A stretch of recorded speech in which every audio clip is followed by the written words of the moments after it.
os seus fiéis, os remanescentes ali, que permanecerem firmes, né? Antes da vinda de Jesus Cristo, claro que haverá uma grande apostasia, mas os que permanecerem fiéis serão esse ouro refinado no meio da provação, refinado no fogo, onde as lutas e os fogos da perseguição, das adversidades vão revelar o brilho, a intensidade e a pureza desses crentes, né? Desse ouro refinado. E aí a gente vê pelas duas testemunhas que a igreja será perseguida e morta.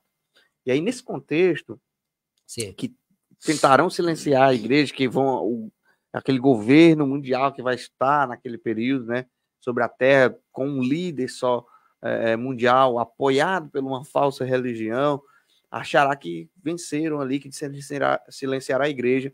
É quando Jesus rasga o céu, né, volta para buscar a sua igreja. Então, a vinda de Cristo ocorre nesse contexto, no contexto de perseguição, martírio. Haverá uma paz mundial para aqueles que aceitam o sistema, né?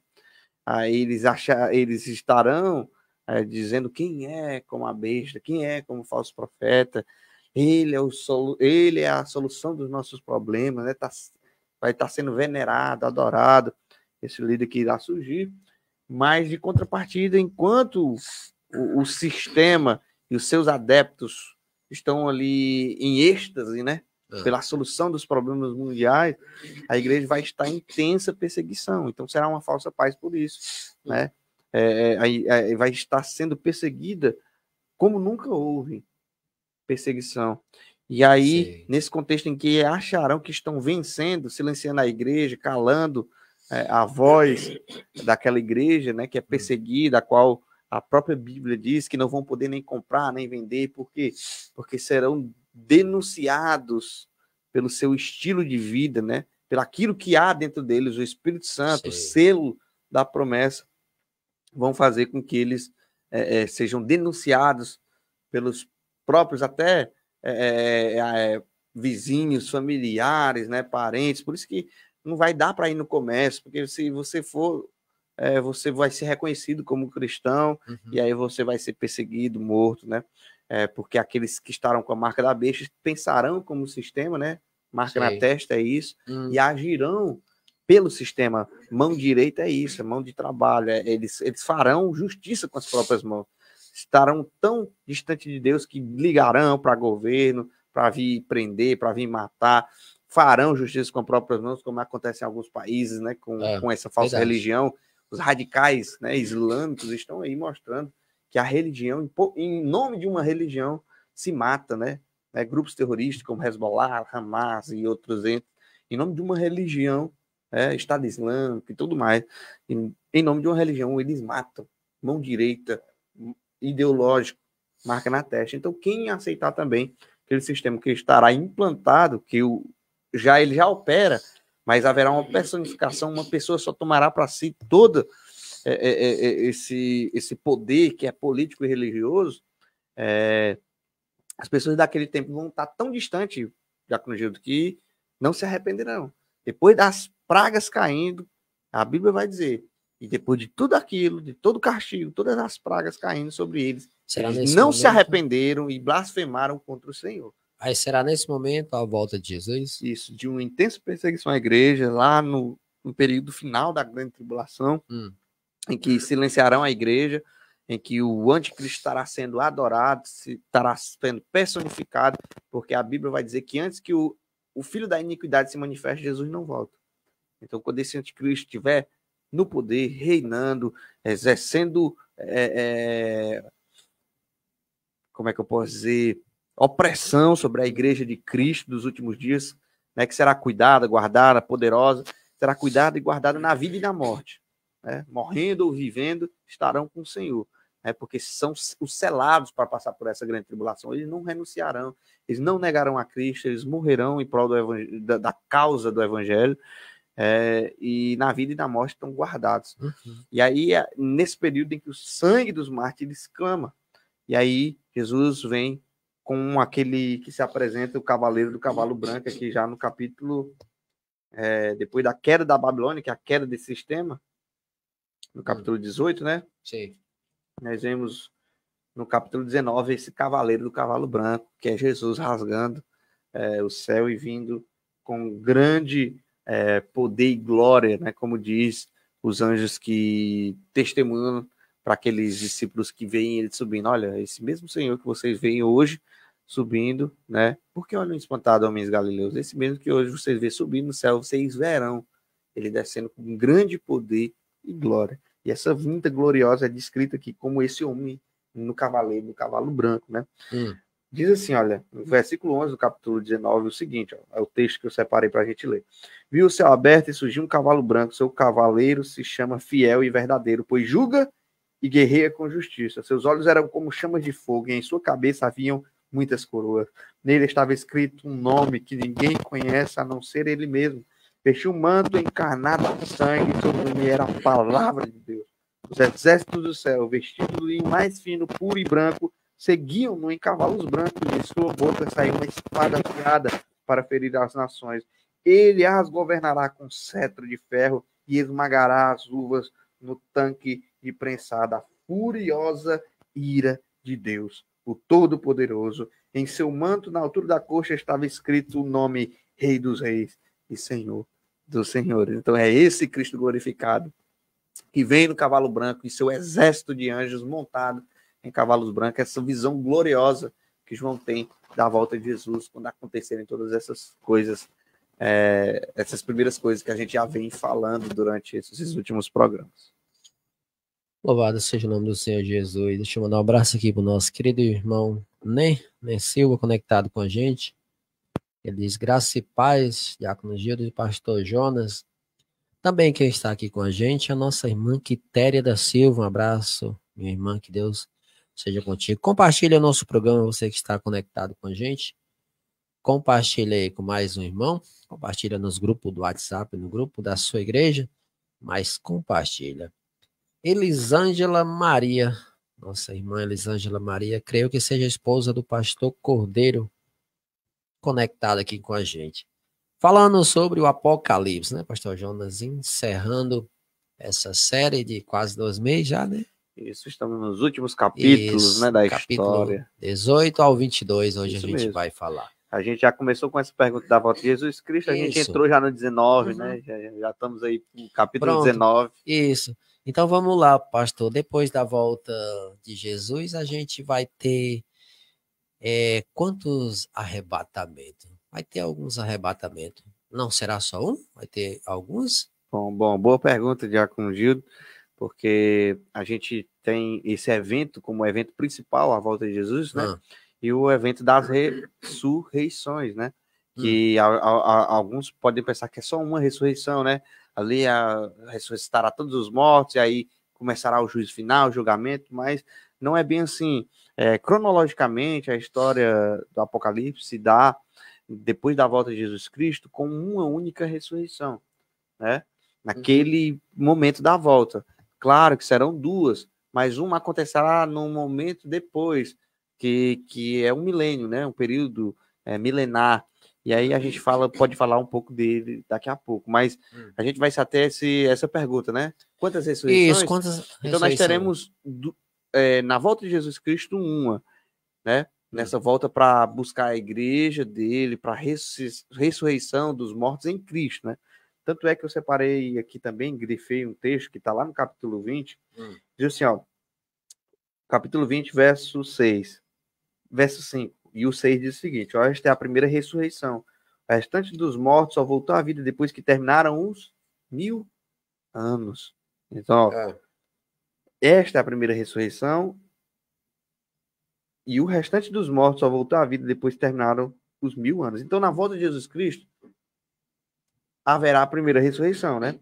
Aí diz, olha o que diz aqui no versículo 6. Só há uma possibilidade de salvação, que é ressurreição na primeira. Na segunda não tem mais oportunidade de salvação. O que confirma isso? O verso 6. Diz assim, ó, felizes e santos são aqueles que participam da primeira ressurreição.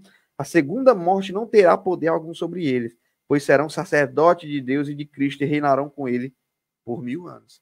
E aí, a primeira ressurreição, bem-aventurado aquele que tem parte na primeira ressurreição. Alguma tradução vai dizer assim, né? Por quê? Porque nessa primeira ressurreição, somente os salvos ressuscitarão, né? E aí já usufruirão da eternidade. Já começarão nesse período milenar de 1000 anos.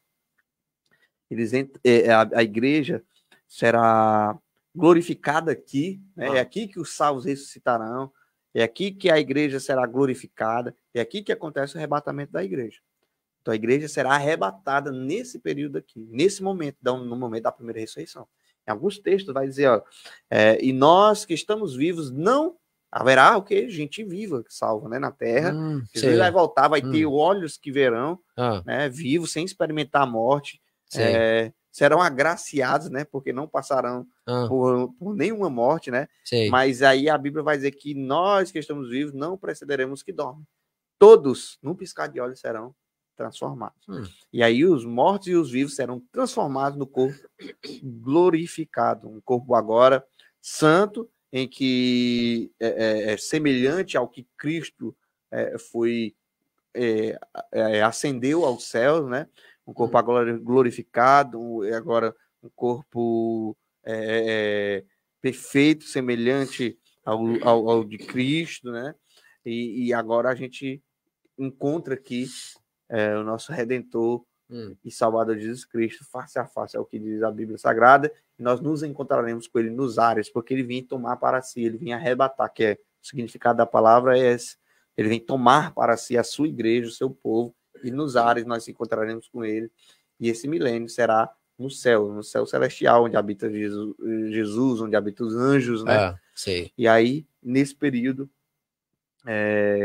a igreja estará uns vivos, outros mortos, e ao ressoar, né, dessa última trombeta, os mortos em Cristo ressuscitarão e os vivos serão transformados, e nós nos encontraremos com Jesus nos ares, rasgando o céu, como ele mesmo disse, que virá assim como um relâmpago do Oriente ao Ocidente, rasga o céu, assim será a vinda do Filho do Homem, uma vinda gloriosa, por seus exércitos de anjos, e ele começa a visão de João, glorificado, com olhos, com chama de fogo, montado em seu cavalo branco, né, como diz a visão, né, o cavaleiro no cavalo branco, seu exército de anjos e seu cabelo branco como a neve, seus olhos de chama reluzente, na sua coxa, no seu manto, na altura da sua coxa está escrito Rei dos Reis e Senhor dos Senhores.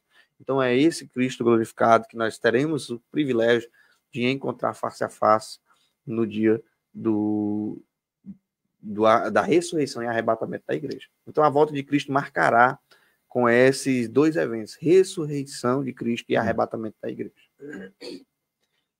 Ressurreição dos mortos em Cristo e glorificação dos salvos que estarão vivos. Então será esse o evento, a volta de Jesus culminará com a ressurreição dos mortos e a glorificação dos mortos e vivos em Cristo Jesus. Glória a Deus. Essa é a primeira ressurreição. Isso. Então nós teremos uma primeira ressurreição. Mas haverá duas, né?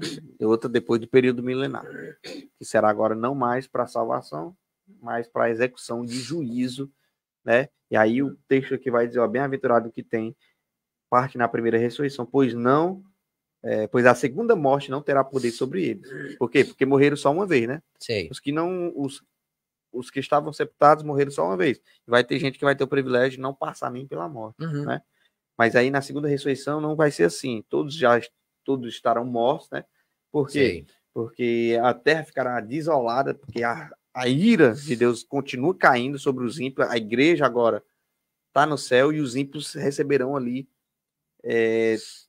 essas calamidades, né? Das taças da ira. E aí todos morrerão e estarão desolados e a igreja vai estar no céu. E aí acontecerá esse período de 1000 anos em que Satanás vai ser preso, que nós... Pronto, vamos já ver, né? Nós vemos aqui no capítulo 20, né? E aí a gente vai estar no céu, usufruindo já da eternidade que será para sempre. Glória a Deus. Deixa eu mandar um abraço aqui para o nosso querido irmão Aguinaldo Campo. Deus abençoe essa vida, meu irmão. Maria Anitta também. Um abraço, minha irmã. Josiane Souza, companheira de trabalho ali, nossa querida irmã Josiane Souza. Deus abençoe sua vida, minha irmã. Carlos Barros, lá da IAP no custódio aqui, conectado com a Paz do gente. Senhor, meus queridos irmãos que vão chegando aí. O nosso Diácono Francisco Nunes diz: 1000 anos, Pastor Jonas, é um sábado com Cristo. E aí, Pastor Jonas, o que você acha? Isso mesmo, será um período sabático de descanso, né? A gente tem interpretações sobre o milênio, né? Que me diz, é 1000 anos literais, é um tempo simbólico, né? E aí a Bíblia vai dizer que 1000 anos é como um dia é como 1000 anos, né? Mas aí eu acredito que quando a igreja passa a ter parte da eternidade de Deus, com Deus, né? Ali os anos também não serão mais contados. Então é um período assim milenar que a Bíblia descreve, será 1000 anos, mas também o tempo não fará mais tanto sentido para nós que estaremos participando, usufruindo da eternidade. Até porque para Deus seremos ali, usufruiremos da eternidade com Deus, e a Bíblia vai dizer que para Deus um dia é como 1000 anos, e 1000 anos é como um dia, porque para ele é atemporal. E aí olha que privilégio, né? Se a gente for entender isso, né? Sim. A gente vai passar a ser atemporal também. E aí há linhas de pensamento entre os teólogos. É um período que é um período sabático de descanso? Sim. Será, né? Não sabemos quanto tempo. Isso, aí o milênio já é outra, já temos aí divergências teológicas, né? É 1000 anos literais? É um tempo simbólico?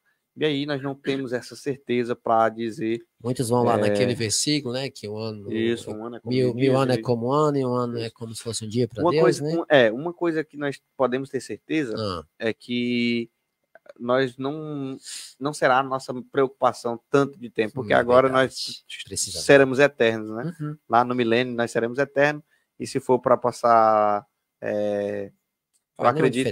Não fazendo nenhuma diferença. Eu acredito que também será um período assim, não tão curto, porque a gente vai usufruir de muita coisa, as bodas do Cordeiro, né? Vai ser um período de festa, de adoração, de culto, de ceia, né? E eu acredito que nós vamos ter todo o tempo do mundo agora para usufruir daquilo, e aí Jesus vinha executar juízo sobre os perdidos, né? Verdade. Porque a Bíblia também descreve que nesse período em que a igreja estará no céu, o diabo estará preso, né? Pronto, tem até de 1000 anos de Satanás. Tem até um comentário aqui do nosso Diácono Francisco Nunes, que ele diz que nesse período você vai procurar pela morte, não vai encontrar. É isso mesmo, Pastor Jonas? Por conta do Bom, isso aí. Satanás está preso? Isso aí é um período final. Sim. Isso aí é no período final da grande tribulação, em que as pessoas vão desejar a morte, né? Já é no milênio isso? Não, no milênio a terra estará desolada. Não tem ninguém vivo mais na terra. Isso, vamos falar logo um pouco aí o desse sol milênio. Queimará, né? Porque, a Bíblia vai falar lá no período final da grande tribulação, sim. Nós vamos ter justiça e juízo de Deus sobre os ímpios, né? Aqueles que não receberam o selo de Deus, os que são marcados pela besta. E aí no desfecho ali final da grande tribulação, sim, Jesus volta, mas a justiça continua sendo executada, e o sol queimará aqueles que não têm o selo de Deus, que tem a marca da besta, né? Sim. E aí você vai ver os demônios que serão soltos ali, que estavam reservados para aquele dia, né? Matando a população. E aí será nesse período que a igreja é arrebatada. No milênio. E quando tira os salvos da terra, se inicia esse período milenar. E aí nesse período milenar, no milênio, né? Sim. Que a Bíblia vai dizer 1000 anos aqui. E aí a gente vê uma terra agora desolada. E aí começa, nesses 1000 anos, diz assim, no início do capítulo 20, então vi um anjo descer do céu, trazendo na mão a chave do abismo e uma grande corrente. Ele prendeu o dragão e a antiga serpente, que é o diabo, Satanás, e o acorrentou por 1000 anos.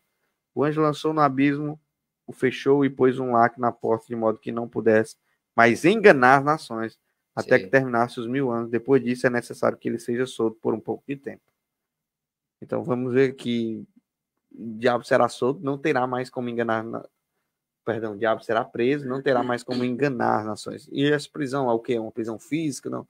Essa prisão será porque a terra vai estar desolada, não vai ter quem tentar, né? Não vai ter quem tentar, todos mortos, a igreja estará no céu, ele não tem mais acesso ao céu, nós sabemos que ele já perdeu isso aí, né, esse acesso ao céu celeste, né? Uhum. A gente sabe que ele perdeu isso na crucificação de Cristo. Jesus foi crucificado, morto, está consumado, e a partir daquele momento o inimigo não tem mais acesso livre lá, como no tempo de Jó, né? De onde veio passear e vagar sobre a terra. Tem mais como passear, não tem mais como ele ir lá, a igreja vai estar lá, os salvos vão estar lá, usufruindo da eternidade, e ele vai estar nessa prisão. Não poderá mais enganar as nações, como diz o texto, mas aí ele vai ter um período que ele vai ser solto por um pouco de tempo, né? Não diz o texto? Esse período será quando? Pós-milênio. Pós-milênio, quando ressuscitar de novo os mortos, aí esses mortos agora, que é todos os ímpios, você imagina toda espécie de gente ruim da terra, vai estar tudo reunido lá para ele enganar essas nações com mais isso, uma vez. Satanás fica solto Faz de novo. Faz a festa de novo, ele começa a enganar as nações, achando que eles poderão contra a cidade santa que desce do céu, como disse João. E aí a cidade santa com os salvos vai estar na terra, e aí ele tentará, enganará as nações mais uma vez para essa última batalha chamada Armagedon, como diz o texto dele. Mas esse período do milênio é o tempo de preparação da terra, de purificação? Ainda não. Ainda não. Não. Assim como Deus fez em 6 dias literais, né? Sei. Tudo quanto existe, isso. Também quando ele destruir a maldade, o pecado, que terá um fim, né? A gente vai, dentro desses capítulos, a gente percebe que haverá fim, haverá uma segunda morte para os perdidos, né? Depois da ressurreição dos ímpios, né? Eles serão julgados e serão sentenciados a uma segunda destruição, e agora definitiva, que é a segunda morte. Serão jogados, o texto segue dizendo, ó, e a besta, o falso profeta, e todos, quanto não foram achados seu nome escrito no livro, foram lançados no lago de fogo e enxofre, onde sofrerão o castigo da segunda morte. Né? E eles serão destruídos definitivamente. E aí a gente vê uma era que se inicia agora sem interferência e influência nenhuma do pecado. Assim como no jardim, assim como Deus fez tudo, e tudo era excelente, muito bom, em 6 dias literais, pela palavra que saía da sua boca, né? Como diz lá João, ele era o verbo estava com Deus, ele era a palavra criadora, e nada do que foi feito teria sido feito se não fosse por intermédio dessa palavra que teria sido feito por meio dele, né? E aí nós percebemos também que no final desse juízo e dessa sentença, quando destruir definitivamente o pecado, toda raiz e ramo vai ser extirpado, arrancado, toda raiz de pecado será agora aniquilada da história humana. Nós vemos um início de uma era agora em que tudo é novamente perfeito, bom, como era no jardim. Então, vai ser restaurado depois dessa destruição definitiva do mal, e nós vamos ver novamente nos 2 últimos capítulos. Olha a coincidência e como Deus ele é mestre. Não é nem coincidência, olha como Deus é mestre em início e desfecho, né? Os 2 primeiros capítulos da Bíblia, nós não vemos influência nenhuma de pecado. Tudo é bom, é excelente, até o capítulo 2. E a partir do capítulo 3, o pecado entra. Também os 2 últimos capítulos da Bíblia, nós vemos se concretizando o plano de Deus para o ser humano. Seres que o amem por livre e espontânea vontade, que decidiram amar a Deus, vivendo num paraíso perfeito, sem influência nenhuma do pecado. Isso só mostra o meio, que é do capítulo 2 de Gênesis até, a partir do capítulo 3 de Gênesis até o capítulo 20 de Apocalipse, só mostra que os planos de Deus não podem ser frustrados de maneira nenhuma. Verdade. O plano inicial de Deus volta do capítulo 20. Nós vemos de novo, sabe o quê? A árvore da vida. Que está no meio do jardim. Que Deus retira ali, lá no capítulo, depois que o homem peca, nós vemos novamente essa árvore da vida que habita, que vai estar no meio do jardim. Ela está de volta. Nós vemos esse grande rio que existia lá no Jardim do Éden. Então tudo será excelente, o homem voltará ao jardim. Como diz aquele hino, né? De volta ao jardim, né? O hino que que diz até assim, né? O amor não se compra de graça ou recebe, né? Então, Pastor Jonas também, faz ele sentido, canta né? bem, você sabe, né? Faz sentido aquele hino, né? De volta ao jardim. Nós vamos estar definitivamente com o plano de Deus concretizado na Terra a partir do capítulo 20. E é o plano original, o plano inicial. Seres que escolheram amar a Deus, agora transformados num corpo glorioso, com plena comunhão com Deus, assim como Adão desfrutava juntamente com Eva, sem interferência, sem influência do pecado. O pecado não existe porque já foi aniquilado da história humana. Toda raiz e ramo será arrancado, né? Isso depois da sentença e do juízo de Deus sobre os ímpios que serão aniquilados junto com a besta, o falso profeta, e todos os seus adeptos serão lançados no lago de fogo e experimentarão o castigo da segunda morte. E aí nós vemos a terra novamente voltando ao plano original de Deus. Glória a Deus. A nossa querida irmã Raquel Edvil chegou aqui com a gente. Ela fala assim, pastor Jonas, eu não sei se você vai ter resposta, mas eu vou fazer essa pergunta para você. Ela diz, eu gostaria, pastor Jonas, né, de saber sobre a pedrinha branca que recebemos lá no céu.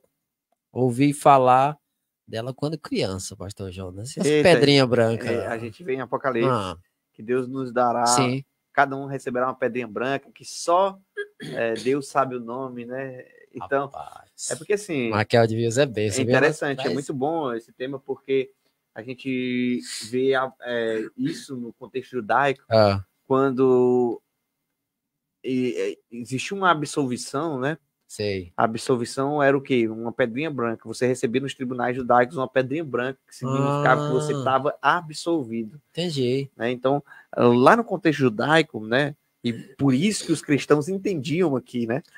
Os cristãos lá entendiam essa simbologia da pedrinha branca, né? Muito bom, viu? Né? Porque, olha, vocês foram absolvidos, livres da condenação.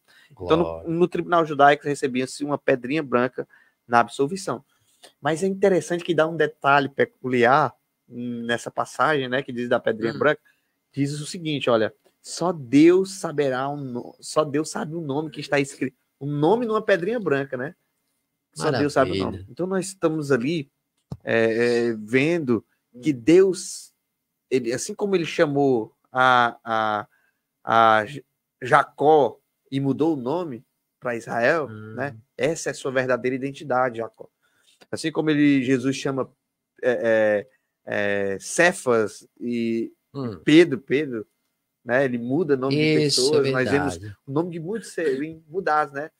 Então, o nosso nome vai estar lá nessa pedrinha branca. Isso, então, o nosso nome verdadeiro, a nossa verdadeira identidade, quem realmente nós somos, está guardado em Deus, só Deus sabe e nos dará nossa verdadeira identidade lá no céu. Glória, que maravilha. Interessante, né? Interessante esse nome da irmã Raquel, viu?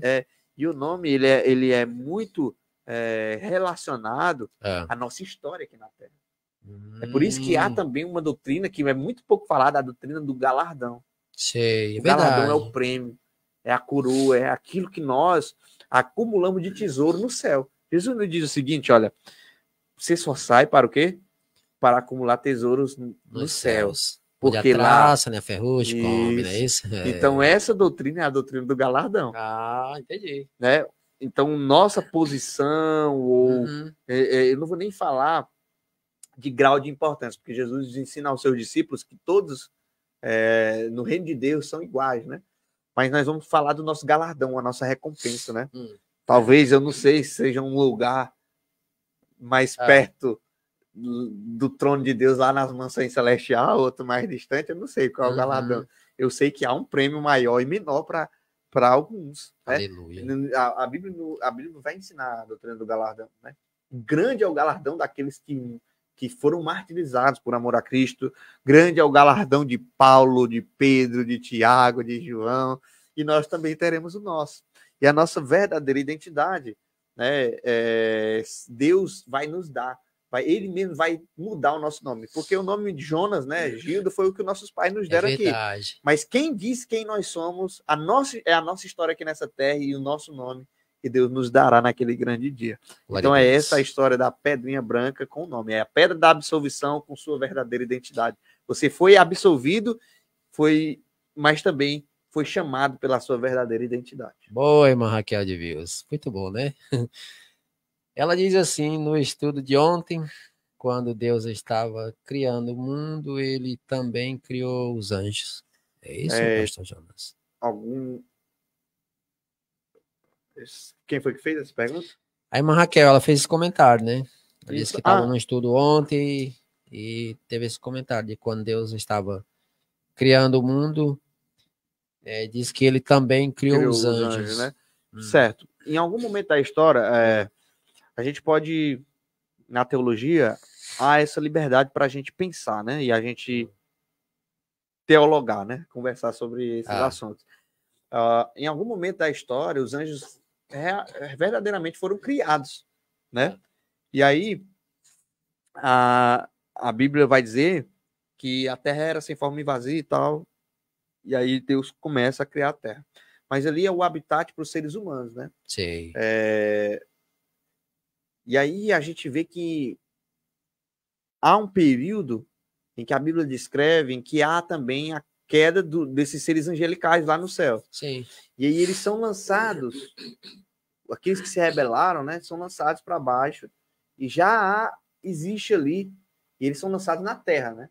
Sim. O texto vai dizer que eles são lançados na terra. Então, há uma linha de interpretação teológica, eu até concordo com ela, que não necessariamente foi muito rápido para Adão e Eva pecar. Né? Até porque eles eram eternos, não se contavam os seus anos. E há tempo suficiente para ele perceber que estava só, né? Que ele fica triste porque não há ninguém parecido com ele entre os animais, né? Ele roda por todos os cantos e percebe isso.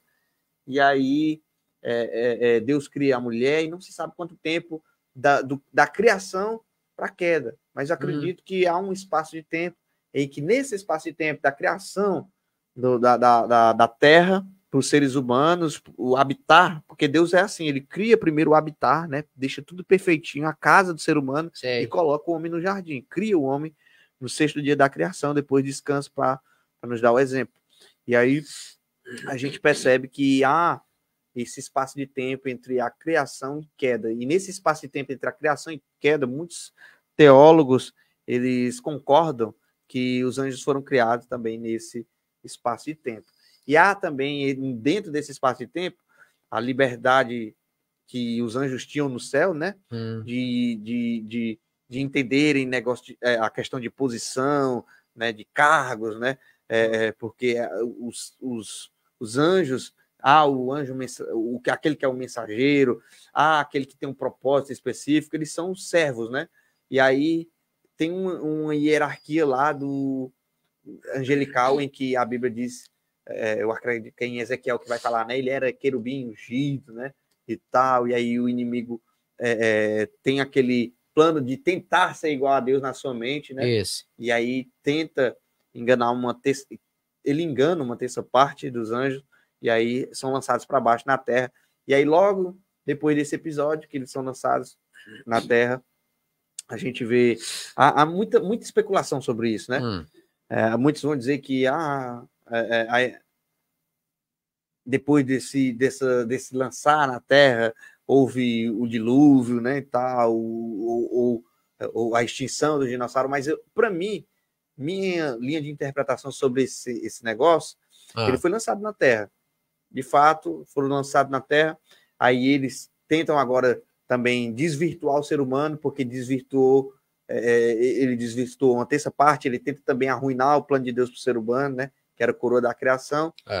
Mas, como eu disse, nenhum dos planos de Deus pode ser frustrado, e nos últimos 2 capítulos nós vemos Deus restaurar esse plano original. Mas a minha interpretação é que os dinossauros foram extintos na queda de Satanás. Não, para mim os dinossauros foram extintos no dilúvio, né? E aí a queda de Satanás ocorre nesse período entre a criação do homem, né? Entre a criação do homem e a queda do homem. E aí Satanás também ele cai, né, lá no céu, Sei. leva uma terceira parte dos anjos e faz o homem a cair. Uhum.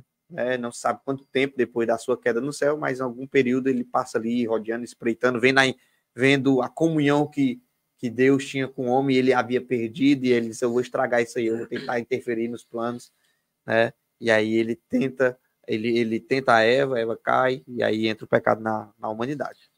Glória a Deus. Deixa eu mandar um abraço aqui para o nosso querido pastor Marcos Antônio Osso, conectado com a gente. Deus abençoe sua vida, meu irmão. Nosso irmão Aguinaldo ele diz que benção, lição bíblica. Que Deus abençoe a todos, irmãos, graça e paz. Maria Adão Uesca, é isso? Sobrenome, ele diz, glória a Deus. Tamo junto, Parnaíba, Mato Grosso do Sul, lá da IAP, somos um. Essa é mais um IAP. IAP somos um lá em Parnaíba, no Mato Grosso do Sul. A Glória irmã a Deus, a paz do Senhor, Raquel, meus irmãos. é isso aí, em Mato Grosso do Sul, né? A irmã Raquel tá no Mato Grosso, né? Ela diz, pastor Jonas é um homem sábio, aprendi mais um pouco, glória a Deus, sobre as pedrinhas, né, pastor Jonas? Isso, sobre a pedrinha branca. Ela diz, obrigado por transmitir esse conhecimento, pastor e diácono, obrigado.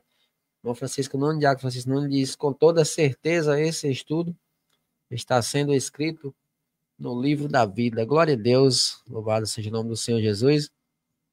E somos gratos por você que compartilha, né, pastor Jonas, essa ideia, que compartilha esse programa com mais um irmão, com mais uma vida, para que venha aprender um pouco mais da palavra de Deus. Maria Elaine Oliveira também chegou aqui com a gente agora, no nome santo de Jesus. Pastor Jonas, vamos falar um pouco agora sobre o juízo final, quando isso acontecerá, pastor Jonas. Bom, então, segundo a gente vai olhando aqui... Já estamos caminhando para os minutos final, né? Isso, nós estamos olhando, e indo também nessa cronologia Sim, aqui do Apocalipse, né? Ainda no capítulo 20, a gente vê a derrota de Satanás, e olha aqui como a Bíblia descreve esses detalhes que a gente tem que pegar, né? No versículo 7, depois dessa primeira ressurreição, aí vem aqui, na minha Bíblia, vem narrando a derrota de Satanás e o juízo final. E aí, olha o que diz, ó, e quando terminam os 1000 anos, Satanás será solto da prisão. Por quê? Porque agora vai ter ímpio novamente para ele atormentar, para ele tentar, né? E aí, ó, terminados os 1000 anos, que é esse milênio, esse período milenal, o milênio da igreja que estará no céu, ele será solto da prisão e sairá para enganar as nações. Por quê? Porque elas vão ressuscitar. Gog e Magog em todas as extremidades da terra, ele as reunirá para a batalha, um exército poderoso e incontável como a areia da praia. Subirão pela planície da terra, cercarão o acampamento do povo santo e a cidade amada, mas fogo desceu do céu e os consumiu. Porque, ó, o relato, ele é interessante. Ele fala como será, e aí, depois, vem o momento do juízo final. Aqui a gente vê já a consumação dos ímpios, né? Mas aqui a gente vai ver que não está numa ordem cronológica exata, porque ele fala que eles serão consumidos, né? Mas depois fala do juízo final. E o juízo final ele é antes dessa consumição, dessa aniquilação total de Satanás. O juízo final é antes. Isso. Aqui, ó, nós vemos aqui, ó, porque assim, ó, para o judeu, eles falam a verdade, depois ele explica. Por isso que a gente vê lá em Gênesis, primeiro ele dizendo assim, criou Deus o homem e a mulher. Assim, macho e fêmea os criou. Aí depois ele vai explicar como foi a criação. Da mesma forma, acontece aqui nesse capítulo 20 de Apocalipse. Diz que depois do milênio, né, depois dos 1000 anos, Satanás atormentará de novo as nações, reunirá as nações e serão destruídos. E aí vai explicar como isso acontece. E aí no versículo 11, ó, viu um grande trono, aquele que estava sentado nele, a terra e o céu fugiram de sua presença, mas não encontraram lugar para esconder-se. Viu os mortos, ó, aí começa a detalhar, né, como lá em Gênesis, detalhar sobre essa ressurreição. Ó. Viu os mortos, pequenos e grandes, em pé diante do trono de Deus, e foram abertos os livros, incluindo o livro da vida. Os mortos foram julgados segundo a obra que tinham feito, conforme o que estava registrado no livro. O mar entregou seus mortos, a morte e o mundo dos mortos também entregaram seus mortos, a sepultura, né? O mundo dos mortos, a sepultura se abrem, os mares devolvem, e todos foram julgados de acordo com seus atos. Então, a morte e o mundo dos mortos foram lançados no lago de fogo. Né? Esse lago de fogo é a segunda morte. E que não tinha o nome. E quem não tinha o nome registrado no livro da vida foi lançado no lago de fogo. Eita Deus. E aí, eles relatam como foi essa derrota. Primeiro ele fala, há uma derrota de Satanás, há uma destruição. Uhum. E aí, no juízo final, que é a partir do verso 11, ele relata mais uma vez como serão destruídos, lançados no lago de fogo. E aí experimentarão o castigo da segunda morte. E aí, entramos no capítulo 21. Certo. Que é a Nova Jerusalém que João vê descer do céu. Pronto. Então, esse relato que nós lemos um pouquinho antes da derrota de Satanás e juízo final, entre esses dois eventos, juízo final e derrota de Satanás, porque assim, tá em primeiro derrota de Satanás, mas é porque ele afirma que Satanás vai ser derrotado, e depois explica como será essa derrota. E aí é entre esse juízo final e a derrota de Satanás que ocorre o período do Amargedon, que é aquela Satanás ludibriará, enganará mais uma vez os ímpios, que já foram enganados em vida. Depois da segunda ressurreição, eles tornarão a dar crédito ao inimigo, porque eles já não têm mais solução para eles, não tem mais possibilidade de salvação para nenhum deles, né? Bem-aventurado é quem tem parte na primeira ressurreição. Na segunda, eles serão enganados mais uma vez por Satanás. Satanás colocará na mente deles que eles poderão tentar contra a cidade santa. E aí a Bíblia diz que o número deles é como a areia da praia, cercaram de todos os lados a cidade santa. E eles tentarão pela última vez, e aí quando virá fogo do céu, ele consumirá todos. Né? Como está registrado na Bíblia Sagrada. Glória a Deus. Então esse lado, aí João vê um lar que desce do céu, uma nova Jerusalém, uma cidade, ele dá até dimensões para ela, né? Que são 200 estádios romanos, só a grande cidade que comportará os salvos. 200 estádios romanos, né? A medida lá, não sei quanto era exato, mas são 200 estádios romanos, é muito grande a cidade, e aí ela descerá com todos os salvos, até haverá a batalha do Armagedon, e aí os salvos não precisarão temer e nem guerrear, eles apenas serão espectadores do que Deus vai fazer diante dos olhos deles com o inimigo, e com aqueles que um dia atormentaram e martirizaram os salvos, né?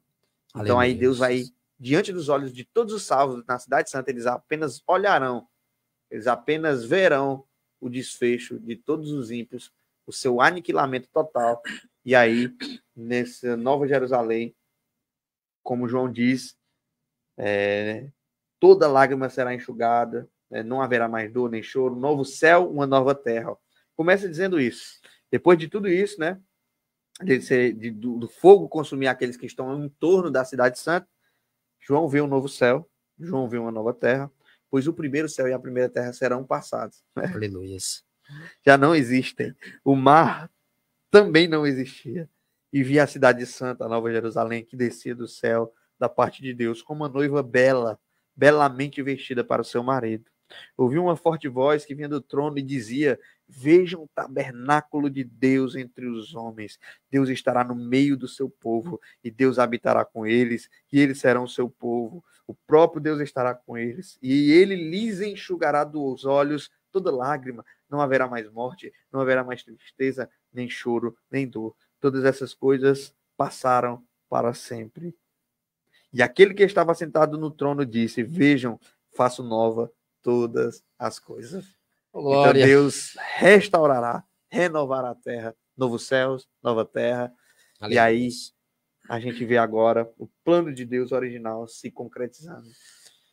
Glória a Deus. Haverá a cidade santa e os entornos serão todos restaurados para serem habitados de eternidade em eternidade e governados com um governo, sim, justo, né? Governo de justiça, um governo de equidade, né? Aí sim nós teremos um governo perfeito, porque Deus do seu trono governará as nações para todo sempre. Aí sim nós teremos um governo perfeito. Não adianta esperar nos governos humanos, achar que vai ter solução para os problemas da humanidade. Quando vier essa solução, será do anticristo, né? E vai ser só para aqueles que aceitam a ideologia e o sistema.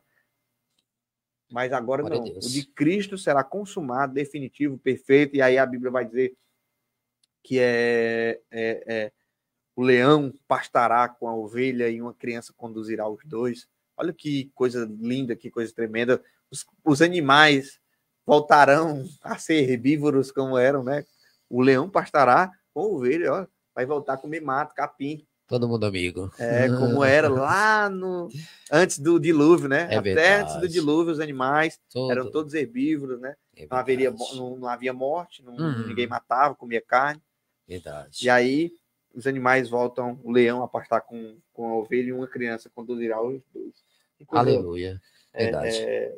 gloriosa, né? Uhum. E aí, ó, nós vemos o rio da água da vida, no capítulo 22, transparente como cristal, que fluía do trono de Deus e do Cordeiro e passava no meio da principal rua. De cada lado do rio estava a árvore da vida que produz 12 colheitas de frutos por ano, uma em cada mês, e cujas folhas servem como remédio para curar as nações. Não haverá mais maldição sobre coisa alguma, porque o trono de Deus e do Cordeiro estará ali, e seus servos o adorarão, verão seu rosto, e seu nome estará escrito na testa de cada um, e não na testa significa intelecto, né? Raciocínio, e Deus, o seu nome estará na mente deles, né? Então, gravado na mente dos salvos, né? Glória a Deus. Estará ali seus servos e adorarão, verão seu rosto e seu nome estará escrito na testa de cada um.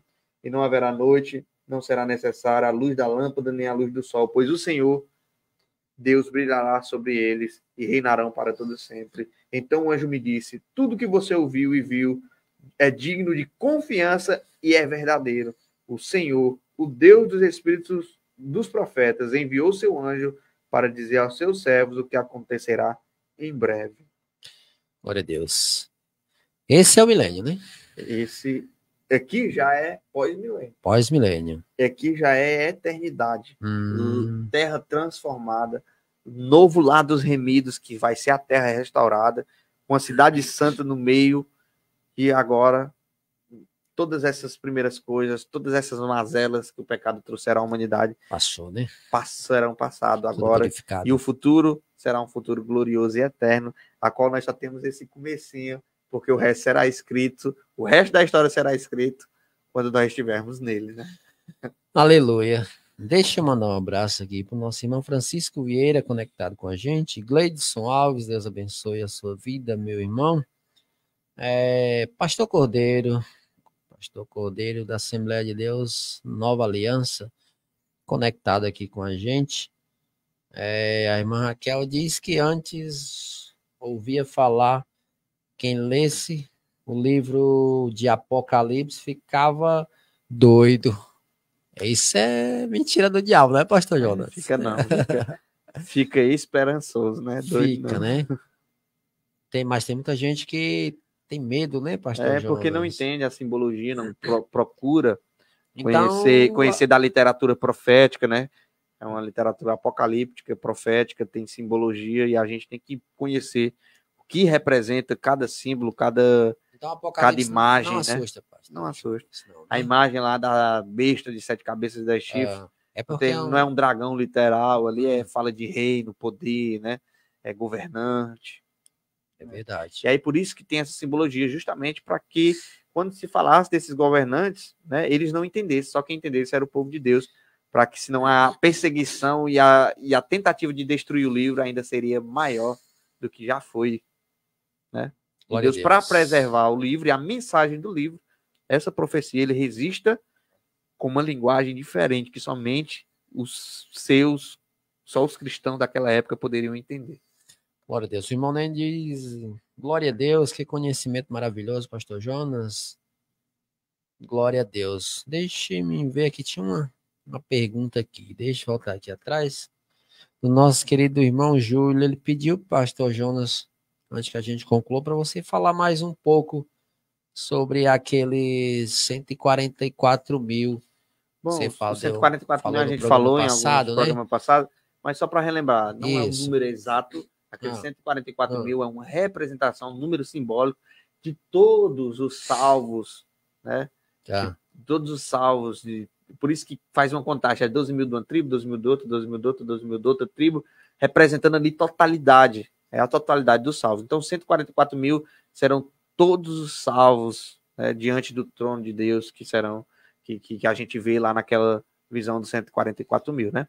Então, 144 mil é um número ali, que é da soma das 12 mil de cada 12 tribos, que dá 144 mil, que representam a totalidade dos salvos. Então, 144 mil são salvos de todas as eras e nações, de todos os tempos reunidos diante do trono de Deus. Louvado seja o nome do Senhor Jesus. Estamos caminhando para os minutos final do nosso programa. Estamos com praticamente 1 hora de bate-papo, Pastor Jonas. Vamos encerrar com essa, né? Então, a igreja não permanece no céu. Isso mesmo, isso, né? Aí. A igreja permanece um período, que é o período milenar, do milênio, vai estar no céu. Ela não fica lá para sempre. Isso, lá no céu celeste, onde estão os anjos, onde está Deus, né?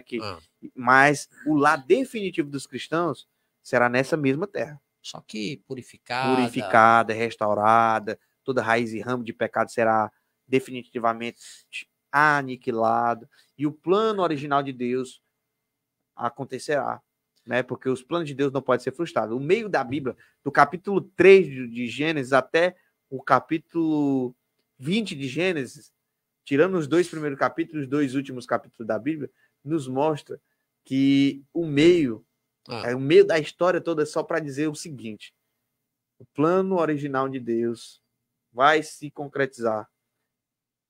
Os planos de Deus não podem ser frustrados de maneira nenhuma.